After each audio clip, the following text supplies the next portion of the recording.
ఆదిశక్తి జగదాంబ మాత వైష్ణవిదేవి కీర్తి సాటిలేనిది. పురాణ కథల ప్రకారం మహాశక్తి వైష్ణవిదేవి తన యొక్క భక్తుడు పండిత్ శ్రీధర్ యొక్క భక్తి పట్ల చాలా సంతోషించి తను సాక్షాత్తుగా తనకు సహాయం చేయడానికి వస్తుంది. ఇంకా ఈ విధంగా దేవీమాత మొత్తం ప్రపంచానికి తన కీర్తి గురించి తెలియజేస్తుంది. అప్పటి నుండి నేటి వరకు ప్రజలు జమ్మూ కాశ్మీర్ పవిత్రమైన వైష్ణవిదేవిలో ఆదిశక్తిని పూజించడం ద్వారా తల్లి ఆశీర్వాదం పొందుతారు. హిందూ విశ్వాసం ప్రకారం వైష్ణవిదేవి ఆలయం దేవీ శక్తితో నిర్మించబడిన పవిత్రమైన ఆలయంలో ఈ దేవాలయం ఒకటి. కథ ప్రకారం జమ్మూ కాశ్మీర్లోని కత్రా నుండి కొంత దూరంలో మాతా వైష్ణోదేవి యొక్క పరమభక్తుడు పండిత్ శ్రీధర్ నివసిస్తున్నాడు. వాళ్ళకి పిల్లలు లేని కారణంగా చాలా విచారంగా ఉంటారు. ఒకరోజు వాళ్ళు నవరాత్రి పూజల కోసం కొందరి కన్యలను వాళ్ళ ఇంటికి పిలుస్తారు. ఈరోజు మేము ఇక్కడ నవరాత్రి పూజలు చేస్తున్నాము. నేను మిమ్మల్ని పూజించాలనుకుంటున్నాను. అందుకే నేను మిమ్మల్ని ఆహ్వానిస్తున్నాను. నేను మీ యొక్క పిలుపును స్వీకరిస్తాను. మా వైష్ణు ఒక కన్యక రూపంలో వచ్చి వారి మధ్యలో కూర్చుంటుంది. పూజ తర్వాత అందరు అమ్మాయిలు వెళ్ళిపోయారు. కాని తల్లి వైష్ణవిదేవి అక్కడే ఉండి ఇంకా శ్రీధర్తో ఇలా అంటుంది, మీరు అందరినీ మీ ఇంటికి అన్నదానానికి పిలవండి. శ్రీధర్ ఆ దివ్య కన్య యొక్క మాటలు అంగీకరిస్తాడు. ఇంకా సమీపంలో ఉన్న గ్రామానికి భండార్ యొక్క సందేశాన్ని తెలియజేస్తాడు. కాని తను దీని గురించి ఆలోచిస్తున్నాడు. నేనే స్వయంగా భిక్షాన్ని పొంది జీవనాన్ని గడుపుతాను. కాని ఇంతమంది ప్రజలకు నేను భోజనాన్ని ఎలా సమకూర్చాలి? తను ఇదే ఆలోచిస్తూ వెళ్తున్నాడు. అప్పుడు మార్గంలో గోరఖనాథ్ ఇంకా బాబా భైరవనాథ్ కనిపిస్తారు. శ్రీధర్ వాళ్ళని కూడా తన ఇంటి అన్నదానానికి పిలవడానికి వెళ్తాడు.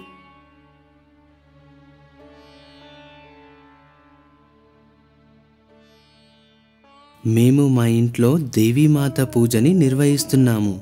మీరు అతిథులుగా మా ఇంటికి వస్తే మేము ధన్యులమవుతాము. దీనిహీని కంగాల్, ఈ పేదవాడు అన్నదానం చేస్తాడా? నువ్వే అడుక్కొని తింటావు, ఇంకా మాకే భోజనం పెడతావా?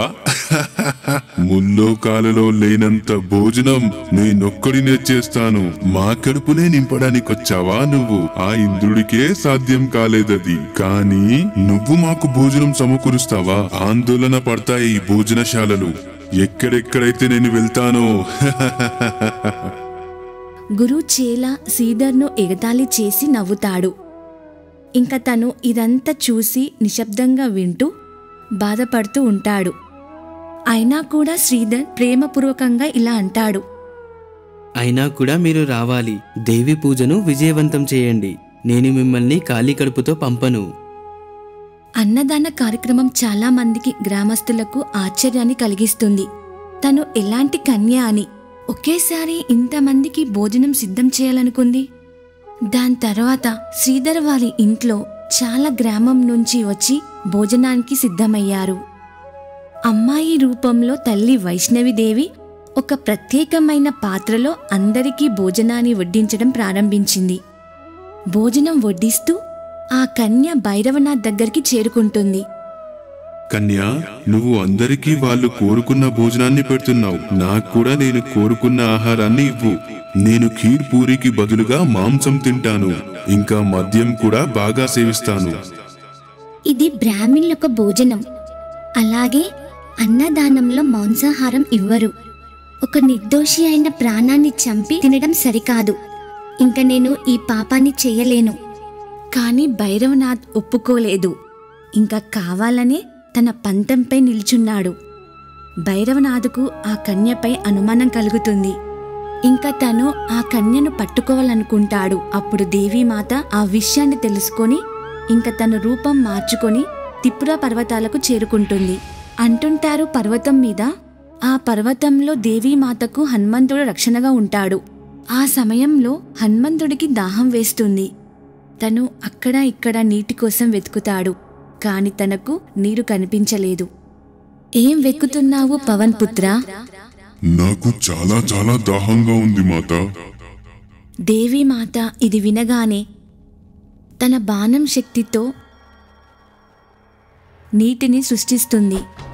దానితో హనుమంతుని యొక్క దాహం తీరుతుంది. జై వైష్ణవీదేవి.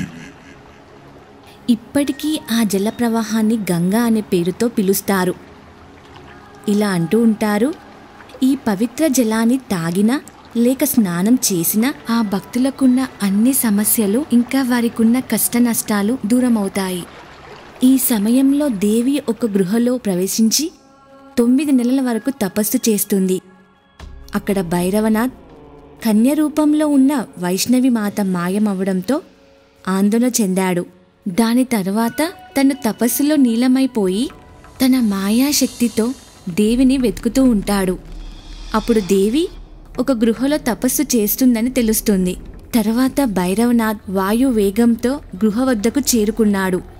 అక్కడ తన ముందు ఒక సాధువు కనిపించాడు. నువ్వు ఎవరినైతే కన్య అనుకుంటున్నావో తను ఆదిపరాశక్తి దేవి. అందుకని ఆ మహాదేవి వెంటపడడం వదిలేయి. భైరవనాథ్ సాధువు మాటలు అస్సలు వినలేదు. ఇంకా తను ఆ గుహ వైపుకు వెళ్ళసాగాడు. సాధువు తనను ఆపడానికి చాలా ప్రయత్నించాడు. కాని తను బలాన్ని ఉపయోగించి లోపలికి వెళ్ళసాగాడు. అప్పుడు దేవీమాత రక్షణ కోసం అక్కడ హనుమంతుడు ప్రత్యక్షమయ్యాడు. తాను భైరవనాథ్తో యుద్ధం చెయ్యసాగాడు. అయినా కూడా భైరవ తన ఓటమిని ఒప్పుకోలేదు. ఇంకా తన శక్తితో విశాల రూపంలోకి మారిపోయాడు. అదాఖండి రంజన్, అదాఖండి రంజన్. హనుమంతుడు భైరవనాథ్ విశాల రూపాన్ని చూసి తను కూడా విశాల రూపంలోకి మారిపోయాడు. జై శ్రీరామ్, జై శ్రీరామ్. మళ్ళీ వారిద్దరి మధ్య భయంకరమైన యుద్ధం జరిగింది. హనుమంతుడు తన గద సహాయంతో భైరవ మీద దాడి చేశాడు. నీ సమయం వచ్చేసింది భైరవనాథ్. ఇప్పుడు చూద్దాం నిన్ను నా గద నుండి ఎవరు కాపాడుతారో. నీకు నా శక్తుల గురించి తెలియదు వరుణుడా. ఇదిగో. కానీ భైరవ్ కూడా చాలా శక్తి గలవాడు. తన్ను తాను యుద్ధంలో హనుమంతుడిని ఎదుర్కొన్నాడు. ఈ యుద్ధంలో హనుమంతుడు శక్తిని కోల్పోతూ ఉన్నాడు.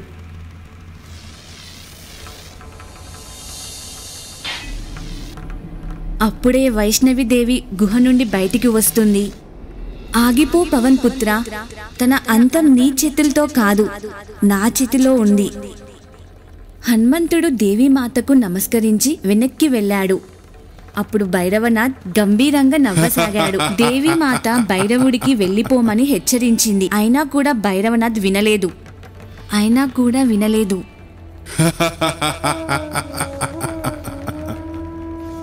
నా మాటల్ని అంగీకరించి ఇక్కడి నుంచి వెళ్ళిపో. భైరవనాథ్ దేవి మాటలు వినకుండా చాలా గంభీరంగా నవ్వుతూ ఉన్నాడు. అప్పుడు కోపానికి గురి అయిన దేవీమాత తన త్రిశూలంతో దాడి చేస్తుంది. తన వైపు త్రిశూలం రావడం చూసి భైరవనాథ్ అక్కడి నుండి పారిపోయాడు. ఇంకా త్రిశూలం తనని వెంబడించి తన శరీరం నుండి తన తలను వేరు చేస్తుంది.